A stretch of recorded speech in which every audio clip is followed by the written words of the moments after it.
Hey, welcome to Literature Whispers. As we are around Valentine's Day, I thought I'd choose a story appropriate to the occasion.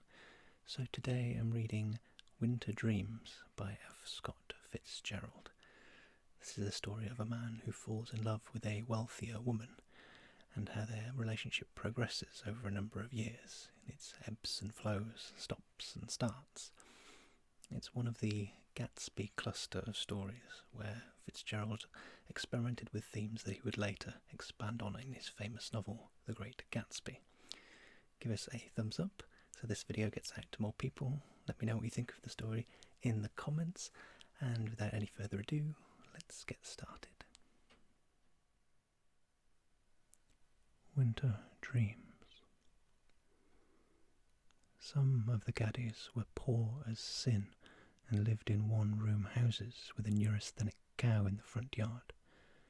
But Dexter Green's father owned the second best grocery store in Black Bear. The best one was the Hub, patronised by the wealthy people from Sherry Island, and Dexter caddied only for pocket money. In the fall, when the days became crisp and grey, and the long Minnesota winter shut down like the white lid of a box, Dexter's skis moved over the snow that hid the fairways of the golf course. At these times, the country gave him a feeling of profound melancholy. It offended him that the links should lie in enforced fallowness, haunted by ragged sparrows for the long season. It was dreary, too, that on the tees where the gay colours fluttered in summer, there were now only the desolate sandboxes, knee-deep in crusted ice. When he crossed the hills, the wind blew cold as misery, and if the sun was out, he tramped with his eyes squinted up against the hard, dimensionless glare. In April, the winter ceased abruptly. The snow ran down into Black Bear Lake, scarcely tarrying for the early golfers to brave the season with red and black balls. Without elation, without an interval of moist glory, the cold was gone. Dexter knew that there was something dismal about this northern spring, just as he knew there was something gorgeous about the fall. Fall made him clench his hands and tremble and repeat idiotic sentences to himself, and make brisk, abrupt gestures of command to imaginary audiences and armies. October filled him with hope, which November raised to a sort of ecstatic triumph, and in this mood the fleeting, brilliant impressions of the summer at Sherry Island were ready grist to his mill. He became a golf champion and defeated Mr. T. A. Hedrick in a marvellous match played 100 times over the fairways of his imagination, a match each detail of which he changed about untiringly. Sometimes he won with almost laughable ease. Sometimes he came up magnificently from behind. Again, stepping from a Pierce Arrow automobile like Mr. Mortimer Jones, he strolled frigidly into the lounge of the Sherry Island Golf Club, or perhaps, surrounded by an admiring crowd, he gave an exhibition of fancy diving from the springboard of the club raft. Among those who watched him in open-mouthed wonder was Mr. Mortimer Jones. And one day it came to pass that Mr. Jones, himself and not his ghost, came up to Dexter with tears in his eyes, and said that Dexter was the best caddy in the club, and wouldn't he decide not to quit if Mr. Jones made it worth his while, because every other caddy in the club lost one ball a hole for him, regularly. "No, sir," said Dexter decisively. "I don't want to caddy any more." Then, after a pause, "I'm too old." "You're not more than 14. Why the devil did you decide just this morning that you wanted to quit? You promised me that next week you'd go over to the state tournament with me." "I decided I was too old." Dexter handed in his A-class badge, collected what money was due to him from the caddy master, and walked back to Black Bear Village. "The best caddy I ever saw," shouted Mr. Mortimer Jones over a drink that afternoon. "Never lost a ball. Willing, intelligent, quiet, honest, grateful." The little girl who had done this was 11, beautifully ugly, as little girls are apt to be who are destined after a few years to be inexpressibly lovely and bring no end of misery to a great number of men. The spark, however, was perceptible. There was a general ungodliness in the way her lips twisted down at the corners when she smiled, and in the, heaven help us, in the almost passionate quality of her eyes. Vitality is born early in such women. It was utterly in evidence now, shining through her thin frame in a sort of glow. She had come eagerly out onto the course at 9 o'clock with a white linen nurse and 5 small new golf clubs in a white canvas bag which the nurse was carrying.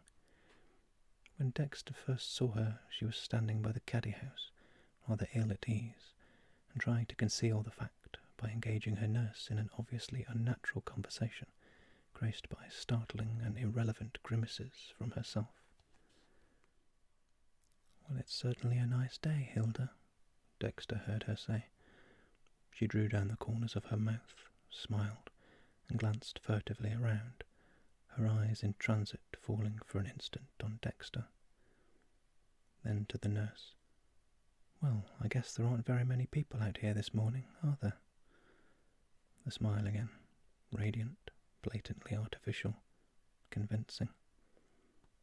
"I don't know what we're supposed to do now," said the nurse, looking nowhere in particular. "Oh, that's all right. I'll fix it up." Dexter stood perfectly still, his mouth slightly ajar. He knew that if he moved forward a step, his stare would be in her line of vision. If he moved backward, he would lose his full view of her face. For a moment he had not realised how young she was. Now he remembered having seen her several times the year before, in bloomers. Suddenly, involuntarily, he laughed, a short, abrupt laugh. Then, startled by himself, he turned and began to walk quickly away. "Boy." Dexter stopped. "Boy." Beyond question he was addressed. Not only that, but he was treated to that absurd smile, that preposterous smile, the memory of which at least a dozen men were to carry into middle age. "Boy, do you know where the golf teacher is?" "He's giving a lesson." "Well, do you know where the caddy master is?" "He isn't here yet this morning." "Oh." For a moment this baffled her. She stood alternately on her right and left foot. "We'd like to get a caddy," said the nurse. "Mrs. Mortimer Jones sent us out to play golf. We don't know how without we get a caddy." Here she was stopped by an ominous glance from Miss Jones, followed immediately by the smile. "There aren't any caddies here except me," said Dexter to the nurse, "and I've got to stay here in charge until the caddy master gets here." "Oh." Miss Jones and her retinue now withdrew, and at a proper distance from Dexter became involved in a heated conversation, which was concluded by Miss Jones taking one of the clubs and hitting it on the ground with violence. For further emphasis she raised it again, and was about to bring it down smartly upon the nurse's bosom, when the nurse seized the club and twisted it from her hands. "You damn little mean old thing," cried Miss Jones wildly. Another argument ensued. Realising that the elements of the comedy were implied in the scene, Dexter several times began to laugh, but each time restrained the laugh before it reached audibility. He could not resist the monstrous conviction that the little girl was justified in beating the nurse. The situation was resolved by the fortuitous appearance of the caddy master, who was appealed to immediately by the nurse. "Miss Jones is to have a little caddy, and this one says he can't go." "Mr. McKenna said I was to wait here till you came," said Dexter quickly. "Well, he's here now." Miss Jones smiled cheerfully at the caddy master. Then she dropped her bag and set off at a haughty mince towards the first tee. "Well," the caddy master turned to Dexter, "what are you standing there like a dummy for? Go pick up the young ladies' clubs." "I don't think I'll go out today," said Dexter. "You don't? I think I'll quit." The enormity of his decision frightened him. He was a favourite caddy, and the $30 a month he earned through the summer were not to be made elsewhere around the lake. But he had received a strong emotional shock, and his perturbation required a violent and immediate outlet. It is not so simple as that either. As so frequently would be the case in the future, Dexter was unconsciously dictated to by his winter dreams. 2. Now, of course, the quality and the seasonability of these winter dreams varied, but the stuff of them remained. They persuaded Dexter several years later to pass up a business course at the State University. His father, prospering now, would have paid his way, for the precarious advantage of attending an older and more famous university in the East, where he was bothered by his scanty funds. But do not get the impression, because his winter dreams happened to be concerned at first with musings on the rich, that there was anything merely snobbish in the boy. He wanted not association with glittering things and glittering people. He wanted the glittering things themselves. Often he reached out for the best without knowing why he wanted it, and sometimes he ran up against the mysterious denials and prohibitions in which life indulges. It is with one of those denials, and not with his career as a whole, that this story deals. He made money. It was rather amazing. After college he went to the city from which Black Bear Lake draws its wealthy patrons. When all about him rich men's sons were peddling bonds precariously, or investing patrimonies precariously, or plodding through the 24 volumes of the George Washington Commercial Course. But Dexter borrowed $1,000 on his college degree and his confident mouth, and bought a partnership in a laundry. It was a small laundry when he went into it, but Dexter made a specialty of learning how the English washed fine woolen golf stockings without shrinking them, and within a year he was catering to the trade that wore knickerbockers. Men were insisting that their Shetland hose and sweaters go to his laundry, just as they had insisted on a caddy who could find golf balls. A little later he was doing their wives' laundry as well, and running 5 branches in different parts of the city. Before he was 27, he owned the largest string of laundries in his section of the country. It was then that he sold out and went to New York. But the part of his story that concerns us goes back to the days when he was making his first big success.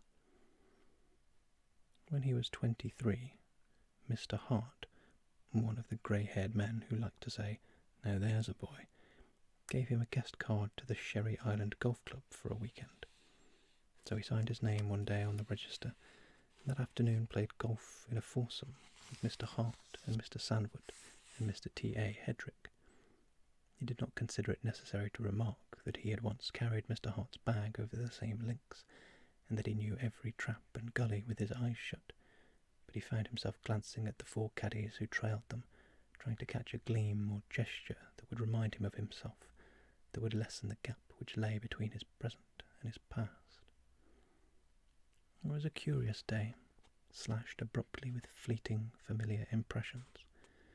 One minute he had the sense of being a trespasser, in the next he was impressed by the tremendous superiority he felt towards Mr. T.A. Hedrick, who was a bore and not even a good golfer anymore. Then, because of a ball Mr. Hart lost near the 15th green, an enormous thing happened. While they were searching the stiff grasses of the rough, there was a clear call of 4 from behind the hill in their rear, and as they all turned abruptly from their search, a bright new ball sliced abruptly over the hill and caught Mr. T.A. Hedrick in the abdomen. "By gad," cried Mr. T.A. Hedrick, "they ought to put some of these crazy women off the course. It's getting to be outrageous." A head and a voice came up together over the hill. "Do you mind if we go through?" "You hit me in the stomach," declared Mr. Hedrick wildly. "Did I?" The girl approached the group of men. "I'm sorry. I yelled 4. Her glance fell casually on each of the men, then scanned the fairway for her ball. "Did I bounce into the rough?" It was impossible to determine whether this question was ingenuous or malicious. In a moment, however, she left no doubt, for as her partner came up over the hill, she called cheerfully, "Here I am. I'd have gone on the green except that I hit something." As she took her stance for a short, mashy shot, Dexter looked at her closely. She wore a blue gingham dress, trimmed at throat and shoulders with a white edging that accentuated her tan.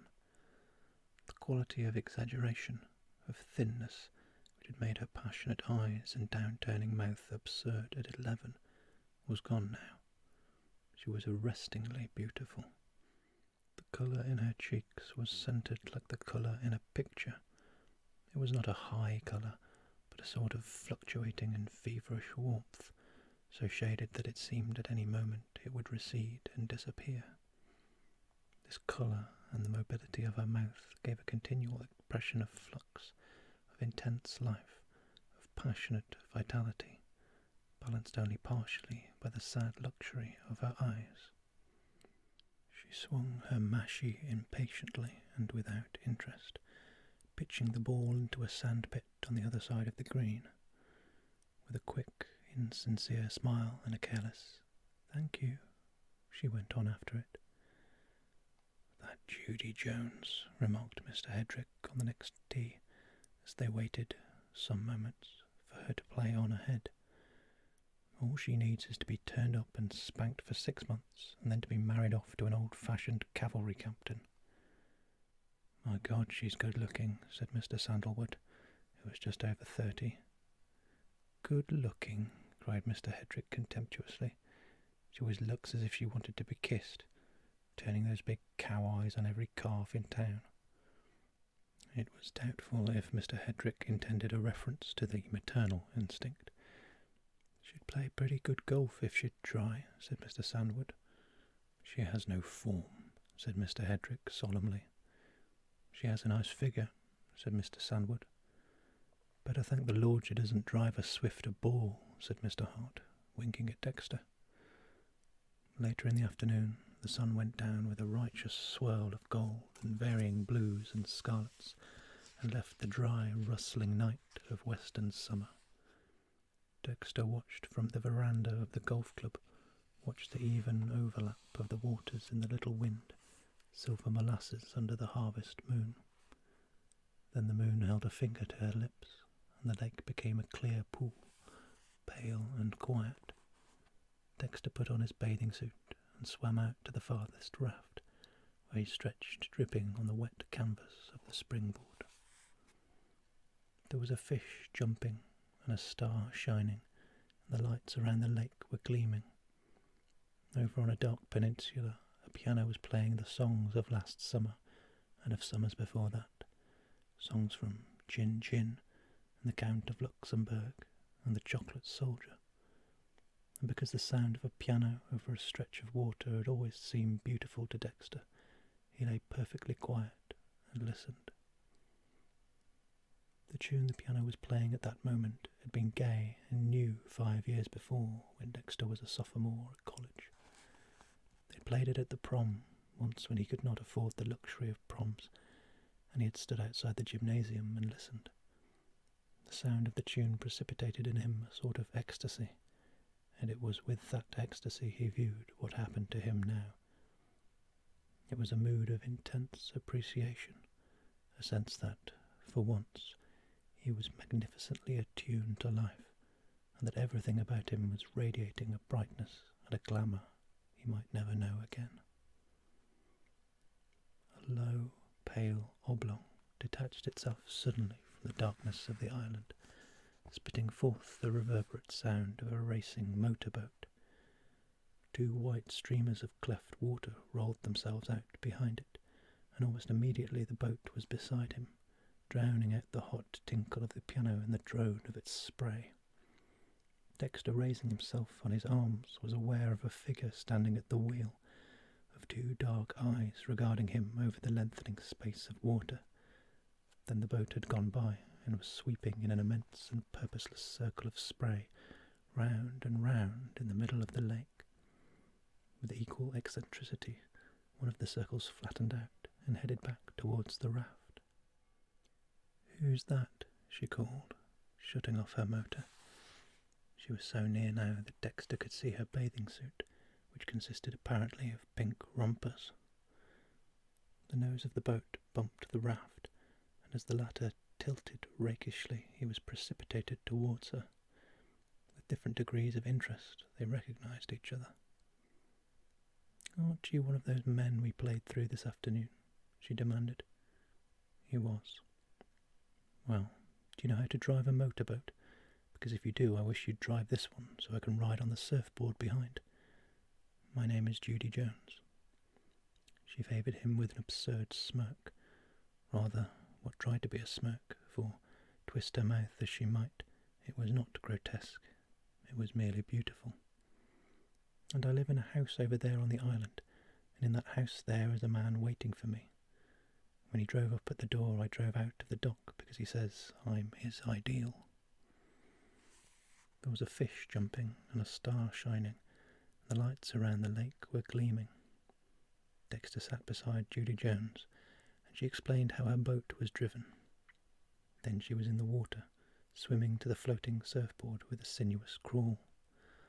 Watching her was without effort to the eye, watching a branch waving or a seagull flying. Her arms, burnt to butternut, moved sinuously among the dull platinum ripples, elbow appearing first, casting the forearm back with a cadence of falling water, then reaching out and down, stabbing a path ahead. They moved out into the lake. Turning, Dexter saw that she was kneeling on the low rear of the now up-tilted surfboard. "Go faster," she called. "Fast as it'll go." Obediently, he jammed the lever forward, and the white spray mounted at the bow. When he looked around again, the girl was standing up on the rushing board, her arms spread wide, her eyes lifted towards the moon. "It's awful cold," she shouted. "What's your name?" He told her. "Well, why don't you come to dinner tomorrow night?" His heart turned over like the flywheel of the boat, and, for the second time, her casual whim gave a new direction to his life. 3. Next evening, while he waited for her to come downstairs, Dexter peopled the soft, deep summer room and the sun porch that opened from it with the men who had already loved Judy Jones. He knew the sort of men they were, the men who, when he first went to college, had entered from the great prep schools with graceful clothes and the deep tan of healthy summers. He had seen that, in one sense, he was better than these men. He was newer and stronger. Yet in acknowledging to himself that he wished his children to be like them, he was admitting that he was but the rough, strong stuff from which they eternally sprang. When the time had come for him to wear good clothes, he had known who were the best tailors in America, and the best tailors in America had made him the suit he wore this evening. He had acquired that particular reserve peculiar to his university that set it off from other universities. He recognised the value to him of such a mannerism, and he had adopted it. He knew that to be careless in dress and manner required more confidence than to be careful. But carelessness was for his children. His mother's name had been Krimelich. She was a bohemian of the peasant class, and she had talked broken English to the end of her days. Her son must keep to the set patterns.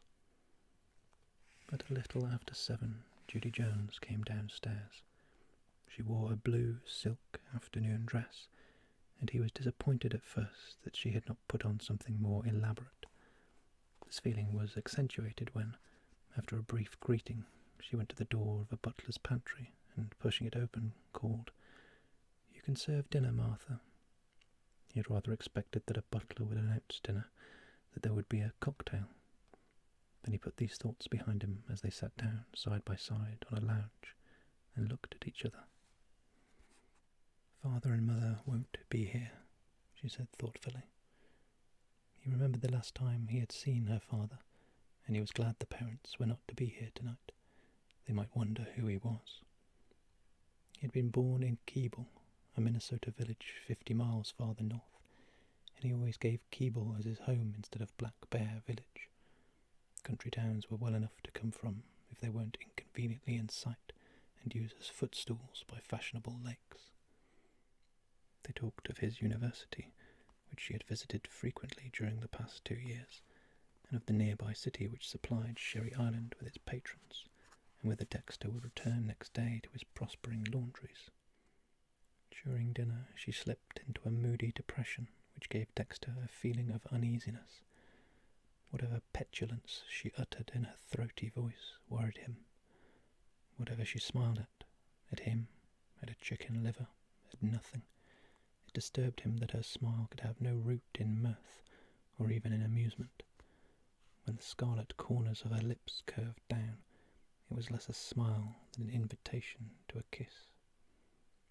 Then, after dinner, she led him out on the dark sun porch and deliberately changed the atmosphere. "Do you mind if I weep a little?" she said. "I'm afraid I'm boring you," he responded quickly. "You're not. I like you, but I've just had a terrible afternoon. There was a man I cared about, and this afternoon he told me out of a clear sky that he was poor as a church mouse. He'd never even hinted it before. Does this sound horribly mundane? Perhaps he was afraid to tell you." "Suppose he was," she answered. "He didn't start right. You see, if I'd thought of him as poor, well, I've been mad about loads of poor men, and fully intended to marry them all. But in this case, I hadn't thought of him that way, and my interest in him wasn't strong enough to survive the shock. As if a girl calmly informed her fiancé that she was a widow. He might not object to widows, but... Let's start right," she interrupted herself suddenly. "Who are you, anyhow?" For a moment Dexter hesitated. Then, "I'm nobody," he announced.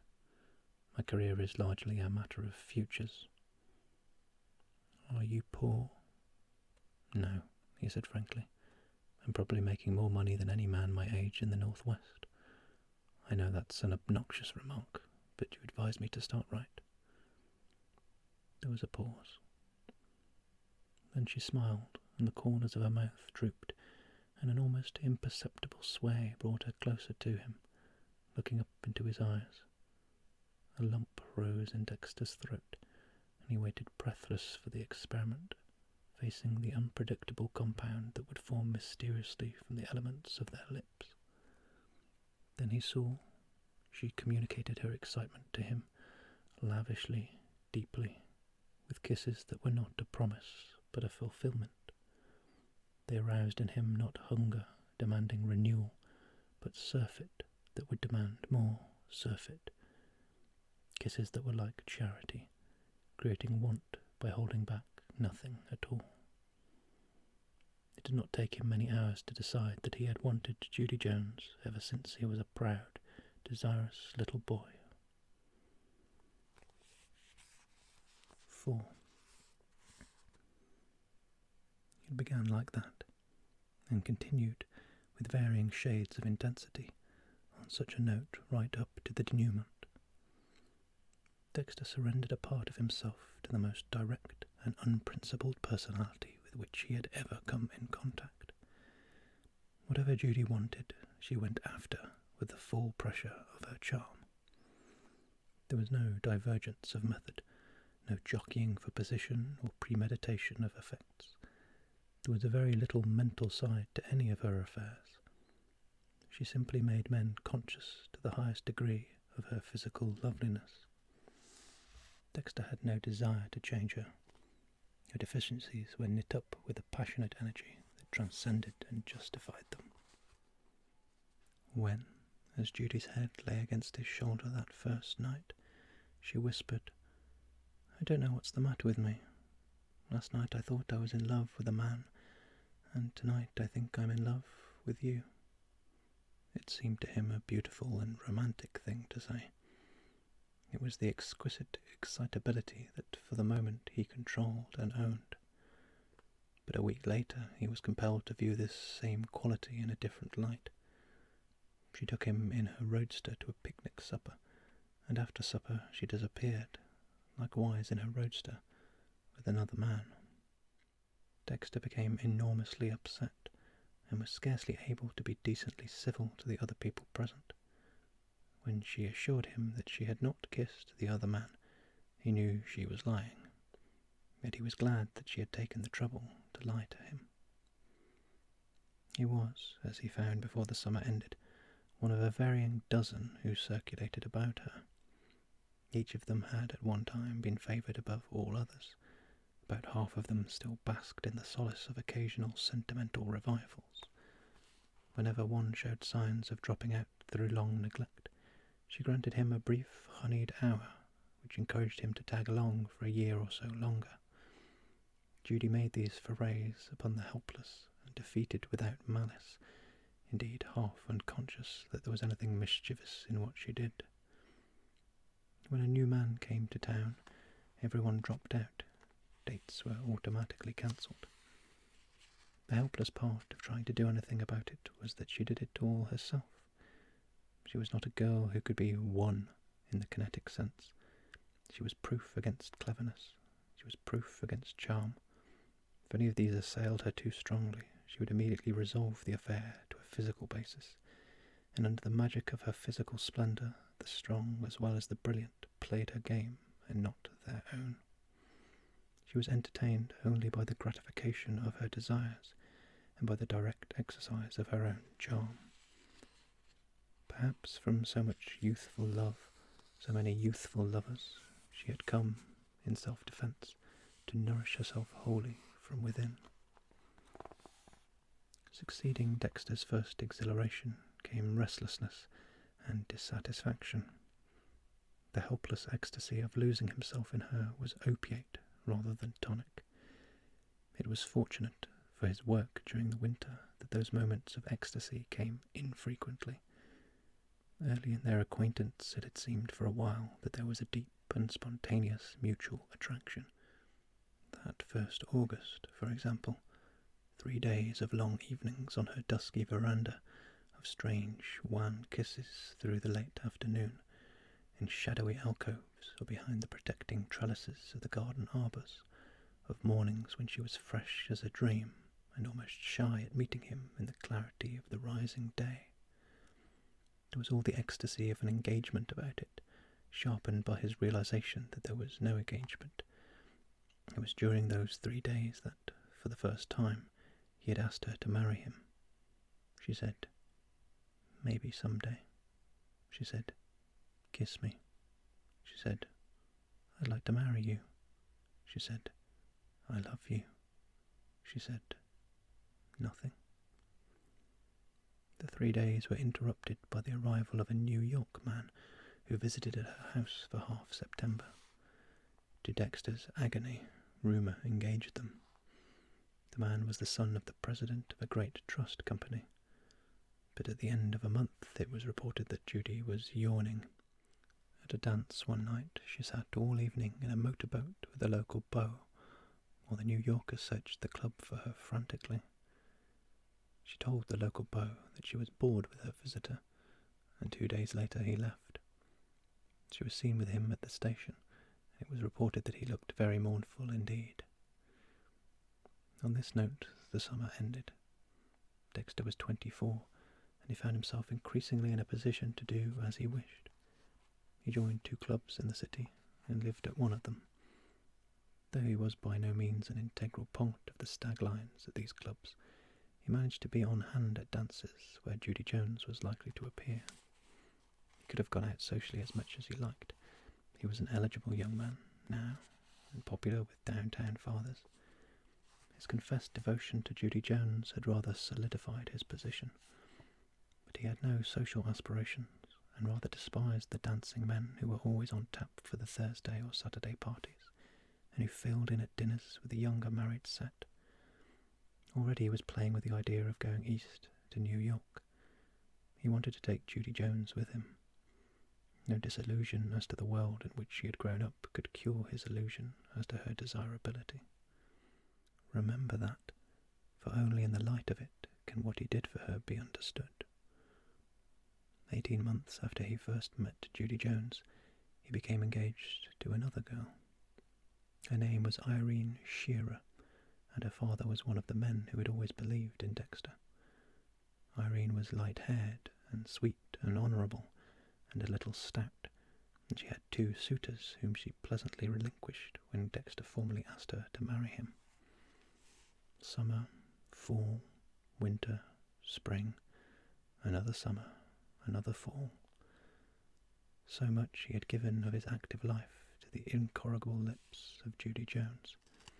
She had treated him with interest, with encouragement, with malice, with indifference, with contempt. She had inflicted on him the innumerable little slights and indignities possible in such a case, as if in revenge for having ever cared for him at all. She had beckoned him, and yawned at him, and beckoned him again, and he had responded often with bitterness and narrowed eyes. She had brought him ecstatic happiness and intolerable agony of spirit. She had caused him untold inconvenience and not a little trouble. She had insulted him, and she had ridden over him, and she had played his interest in her against his interest in his work, for fun. She had done everything to him except to criticise him. This she had not done. It seemed to him only because it might have sullied the utter indifference she manifested and sincerely felt towards him. When autumn had come and gone again, it occurred to him that he could not have Judy Jones. He had to beat this into his mind, but he convinced himself at last. He lay awake at night for a while and argued it over. He told himself the trouble and the pain she had caused him. He enumerated her glaring deficiencies as a wife. Then he said to himself that he loved her, and after a while he fell asleep. For a week, lest he imagined her husky voice over the telephone or her eyes opposite him at lunch, he worked hard and late, and at night he went to his office and plotted out his years. At the end of a week he went to a dance and cut in on her once. For almost the first time since they had met, he did not ask her to sit out with him or tell her that she was lovely. It hurt him that she did not miss these things. That was all. He was not jealous when he saw that there was a new man tonight. He had been hardened against jealousy long before. He stayed late at the dance. He sat for an hour with Irene Shearer and talked about books and about music. He knew very little about either, but he was beginning to be master of his own time now, and he had a rather priggish notion that he, the young and already fabulously successful Dexter Green, should know more about such things. That was in October, when he was 25. In January, Dexter and Irene became engaged. It was to be announced in June, and they were to be married 3 months later. The Minnesota winter prolonged itself interminably, and it was almost May when the winds came soft and the snow ran down into Black Bear Lake at last. For the first time in over a year, Dexter was enjoying a certain tranquillity of spirit.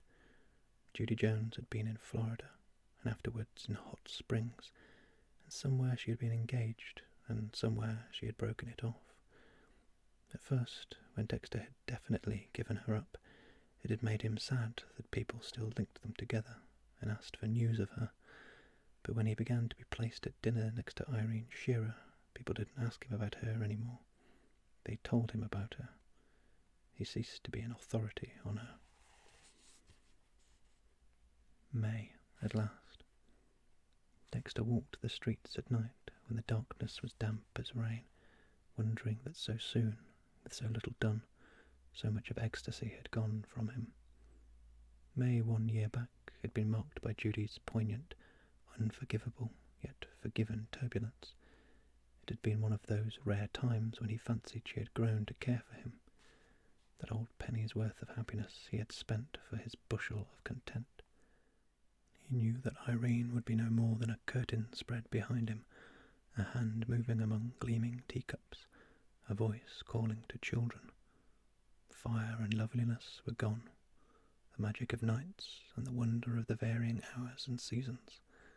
Slender lips, down turning, dropping to his lips, and bearing him up into a heaven of eyes. The thing was deep in him. He was too strong and alive for it to die lightly. In the middle of May, when the weather balanced for a few days on the thin bridge that led to deep summer, he turned in one night at Irene's house. Their engagement was to be announced in a week now. No one would be surprised at it.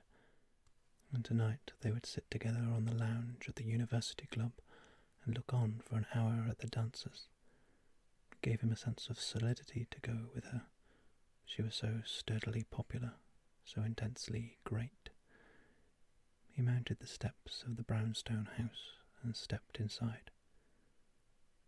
"Irene," he called. Mrs. Shearer came out of the living room to meet him. "Dexter," she said, "Irene's gone upstairs with a splitting headache. She wanted to go with you, but I made her go to bed." "Nothing serious, Oh, no. She's going to play golf with you in the morning. You can spare her for just one night, can't you, Dexter?" Her smile was kind. She and Dexter liked each other. In the living room he talked for a moment before he said good night. Returning to the University Club, where he had rooms, he stood in the doorway for a moment and watched the dancers. He leaned against the doorpost, nodded at a man or two, yawned. "Hello, darling." The familiar voice at his elbow startled him. Judy Jones had left a man and crossed the room to him. Judy Jones, a slender, enamelled doll in cloth of gold. Gold in a band at her head, gold in 2 slipper points at her dress's hem. The fragile glow of her face seemed to blossom as she smiled at him. A breeze of warmth and light blew through the room. His hands in the pockets of his dinner jacket tightened spasmodically. He was filled with a sudden excitement. "When did you get back?" he asked casually. "Come here and I'll tell you about it." She turned and he followed her. She had been away. He could have wept at the wonder of her return. She had passed through enchanted streets, doing things that were like provocative music. All mysterious happenings, all fresh and quickening hopes, had gone away with her, come back with her now. She turned in the doorway. "Have you a car here? If you haven't, I have. I have a coupe." In then, with a rustle of golden cloth, he slammed the door. Into so many cars she had stepped, like this, like that, her back against the leather, so, her elbow resting on the door, waiting. She would have been soiled long since had there been anything to soil her, except herself, but this was her own self-outpouring. With an effort he forced himself to start the car and back into the street. This was nothing, he must remember. She had done this before, and he had put her behind him, as he would have crossed a bad account from his books. He drove slowly downtown, and, affecting abstraction, traversed the deserted streets of the business section, peopled here and there where a movie was giving out its crowd, or where consumptive or pugilistic youth lounged in front of pool halls. The clink of glasses and the slap of hands on the bars issued from saloons, cloisters of glazed glass and dirty yellow light. She was watching him closely, and the silence was embarrassing. Yet in this crisis he could find no casual word with which to profane the hour. At a convenient turning he began to zigzag back toward the University Club. "Have you missed me?" she asked suddenly. Everybody missed you. He wondered if she knew of Irene Shearer. She had been back only a day. Her absence had been almost contemporaneous with his engagement. What a remark, Judy laughed sadly, without sadness. She looked at him searchingly. He became absorbed in the dashboard. "You're handsomer than you used to be," she said thoughtfully. "Dexter, you have the most rememberable eyes."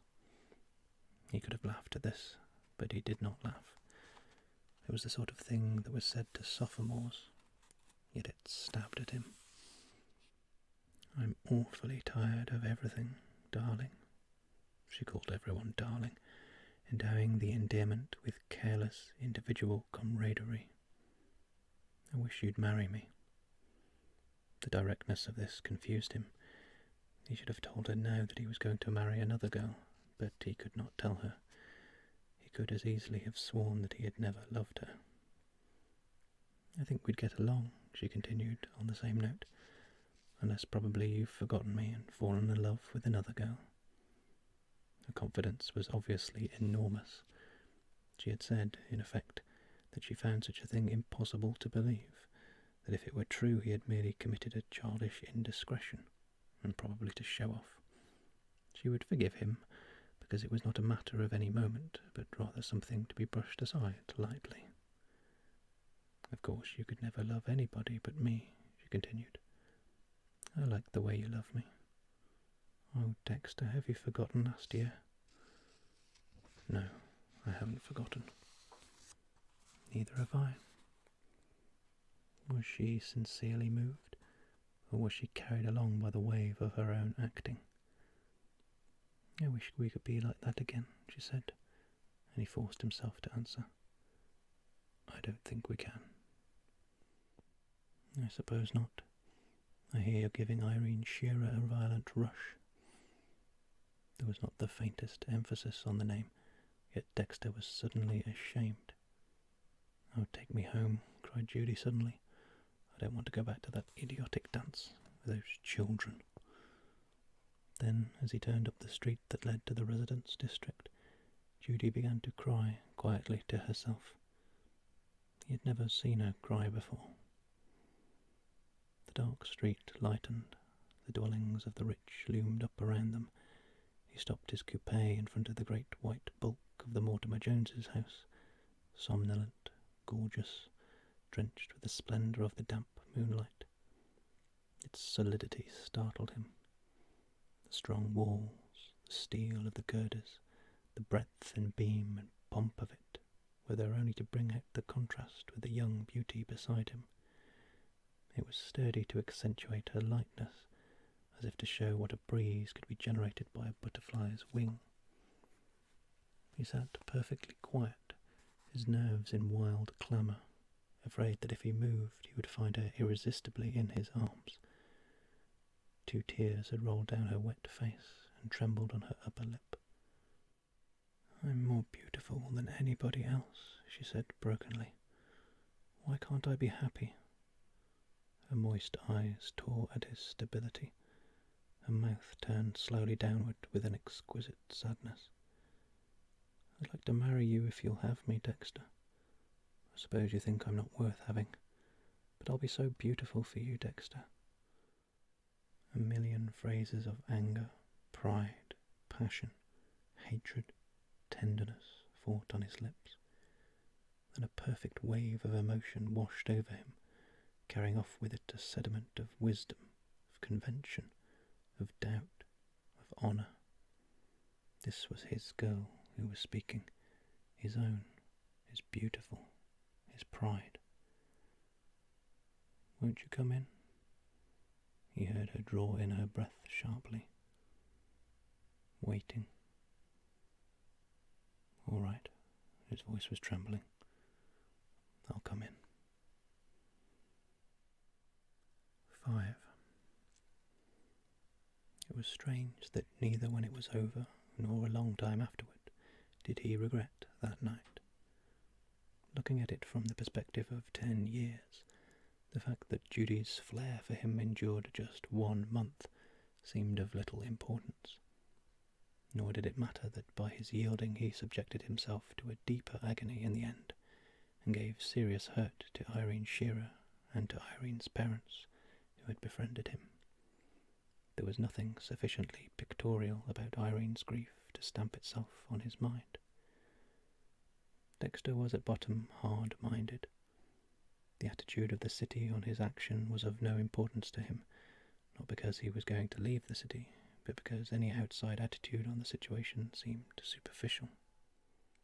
He was completely indifferent to popular opinion, nor when he had seen that it was no use, that he did not possess in himself the power to move fundamentally or to hold Judy Jones, did he bear any malice towards her. He loved her, and he would love her until the day he was too old for loving, but he could not have her. So he tasted the deep pain that is reserved only for the strong, just as he had tasted for a little while the deep happiness. Even the ultimate falsity of the grounds upon which Judy terminated the engagement, that she did not want to take him away from Irene, Judy, who had wanted nothing else, did not revolt him. He was beyond any revulsion or any amusement. He went east in February with the intention of selling out his laundries and settling in New York, but the war came to America in March and changed his plans.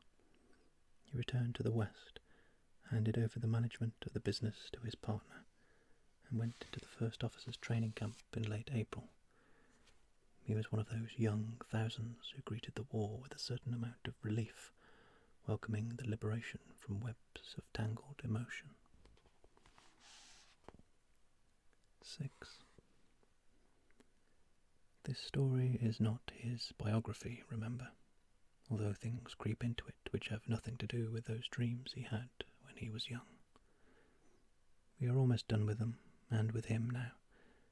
There is only one more incident to be related here, and it happens 7 years farther on. It took place in New York, where he had done well, so well that there were no barriers too high for him.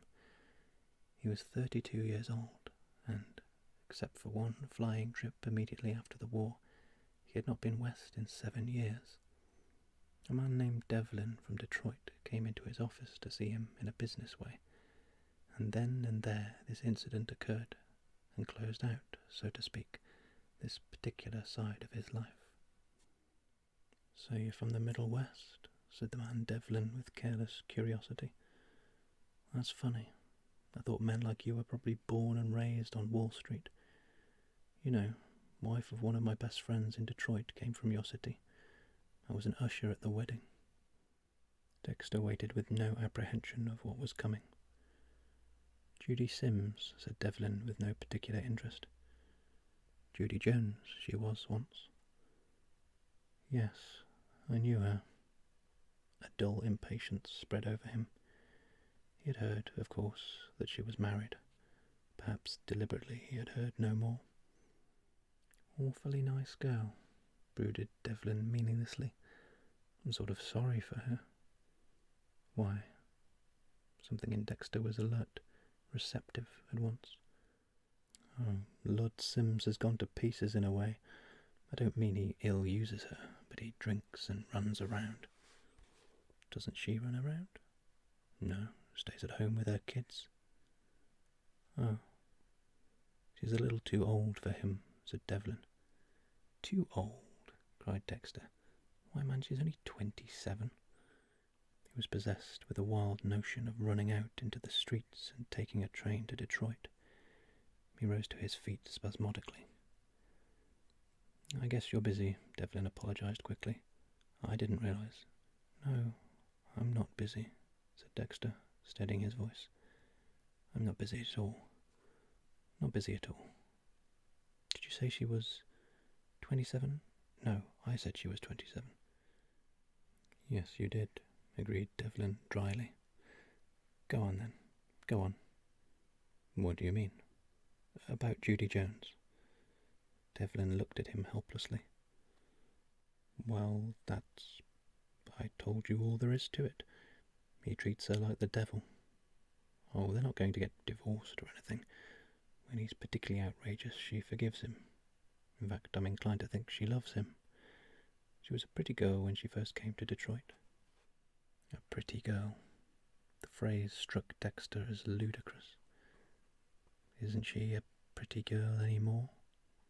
"No, she's all right." "Look here," said Dexter, sitting down suddenly. "I don't understand. You say she was a pretty girl, and now you say she's all right. I don't understand what you mean. Judy Jones wasn't a pretty girl at all. She was a great beauty.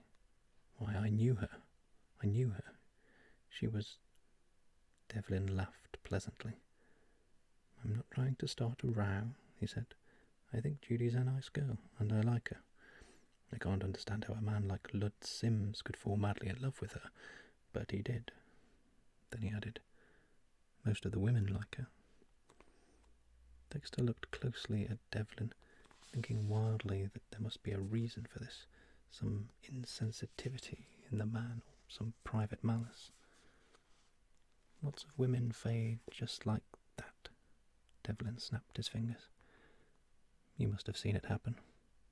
Perhaps I've forgotten how pretty she was at her wedding. I've seen her so much since then, you see. She has nice eyes. A sort of dullness settled down upon Dexter. The first time in his life he felt like getting very drunk. He knew that he was laughing loudly at something Devlin had said, but he did not know what it was or why it was funny. When, in a few minutes, Devlin went, he lay down on his lounge and looked out the window at the New York skyline, into which the sun was sinking in dull, lovely shades of pink and gold. He had thought that having nothing else to lose, he was invulnerable at last, but he knew that he had just lost something more, as surely as if he had married Judy Jones and seen her fade away before his eyes. The dream was gone. Something had been taken from him.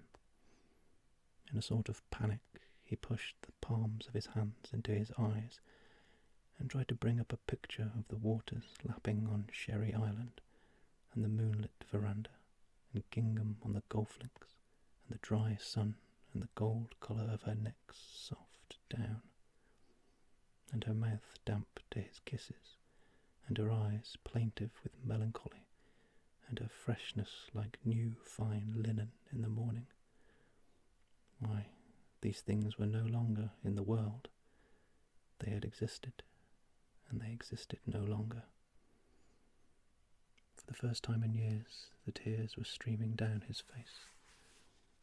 But they were for himself now.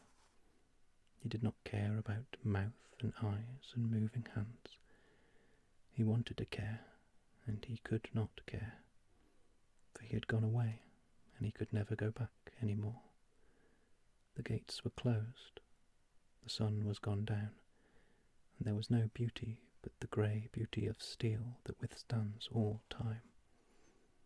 Even the grief he could have borne was left behind in the country of illusion, of youth, of the richness of life, where his winter dreams had flourished. Long ago, he said, long ago there was something in me, but now that thing is gone. Now that thing is gone. That thing is gone. I cannot cry. I cannot care. That thing will come back no more.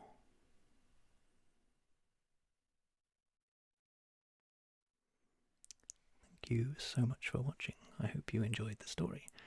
If you wanted to watch some more romance short stories, I've created a new playlist, which I'll leave a link for on the screen. Although, be warned, like this one, they are probably all tragic romances.